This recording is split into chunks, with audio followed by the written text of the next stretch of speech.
సిద్దిపేట జిల్లా కేంద్రంలో Congress Bhuvanagiri MP Komatireddy Venkatareddy media సమావేశం నిర్వహించారు. కోమటిరెడ్డి హోంగార్డు రవీందర్ మృతిపై స్పందించారు. హోంగార్డు రవీందర్ మరణించడం దురదృష్టకరం, ఇది ముమ్మాటికి ప్రభుత్వ హత్య అని అన్నారు. సిద్దిపేట, సిరిసిల్ల, గజ్వేల్లో ఎక్కడైనా వ్యవసాయానికి 15 గంటలు కరెంటు ఇస్తే ఎంపీ పదవికి రాజీనామా చేస్తానని హరీష్ రావుకి సవాల్ చేస్తున్నానన్నారు.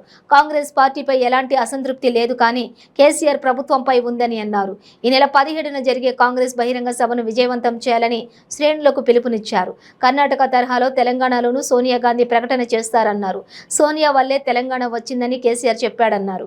బీఆర్ఎస్ ఇచ్చే 4000 పెన్షన్ కాంగ్రెస్ హయాంలో 400తో సమానమని అన్నారు.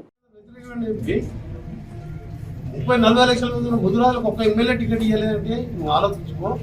మా టికెట్ లిస్ట్ ఎట్టు చూడు. ఆ టికెట్ల గురించి మాట్లాడడానికి ఠాక్రే గారు ఇంకా నా దగ్గరికి వచ్చింది తప్ప ఏం లేదు. మీరు రేపటికి వెళ్ళి నా క్యాంపెయిన్ ఎట్టుంటుందో చూస్తారు. టాప్ క్యాంపెయినర్గా తెలంగాణ కోసం కొట్లాడిన వాడిగా నాకు ఏ పదవులు తీసుకొని ఫ్యూచర్లో కూడా మీ పదవి ఇస్తానన్నా ఓరికలు ఇవ్వమని చెప్తా. సామాజిక సమీకరణలని ఒక ఇష్యూ వస్తే నేను చెప్పిన అవసరం ఉంటే నా నల్గొండ ఎమ్మెల్యే టికెట్ కూడా మీరు తీసుకొని హ్యాపీగా సోషల్ మీడియాలో దాంట్లోనూ దీంట్లో పెడుతుంటారు. కానీ పెట్టిదాన్ని నేను నాకు పట్టించుకోను. నేను బతికేదే తెలంగాణ ప్రజల కోసం. కేసీఆర్ లాగా బై ఎలక్షన్ పెట్టించో మోసం చేసో తప్పుడు మాటలు చెప్తుంది కాదు. నల్గొండ జిల్లాగా తెలంగాణ కూడా ఏ పేదవాడు వచ్చినా డాక్టర్ సీట్ వచ్చి చదువుకోవాలన్నా ఎంతోమంది మీ చుట్టుపక్కల ప్రాంతాలు కూడా వస్తుంటున్నారు. అందుకనే అసంతృప్తి లేదు. అందరం కలిసి పనిచేస్తున్నాం. రేపు ప్రభుత్వం వస్తుంది.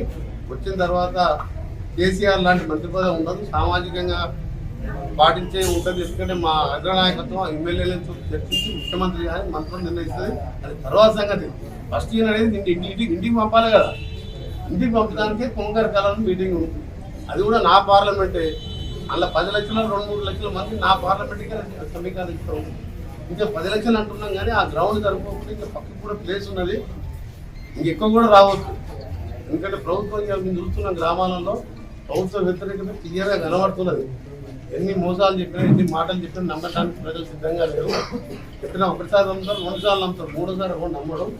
మీకు 5000 ఇల్లు కట్టిస్తాను జర్నలిస్టులకు ఔటర్ రింగ్ రోడ్ దగ్గర అందరికి ఇస్తాం. రాష్ట్ర వ్యాప్తంగా ఔటర్ రింగ్ రోడ్లో అందరికి తెలంగాణ జర్నలిస్టులకు హైదరాబాద్కి ఇల్లు రావాలి.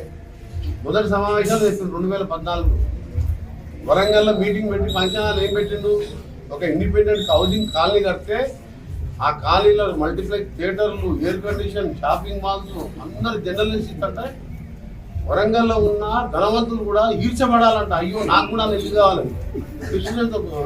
ఒకసారి వరంగల్ పోయి చూద్దాం. జర్నలిస్ట్ ప్లాట్ అని ఇచ్చిన అడుగుదాం. జర్నలిస్ట్ వదిలిపెట్టవైతే, హోంగార్డు వదిలిపెట్టవైతే, దళితులు వదిలిపెట్టవైతే, ముదురాలు వదిలిపెట్టవైతే టికెట్ల కాడ ఇంకెందుకు ఓటేయాలని చెప్పి కేసీఆర్ అడిగేవాళ్ళు లేక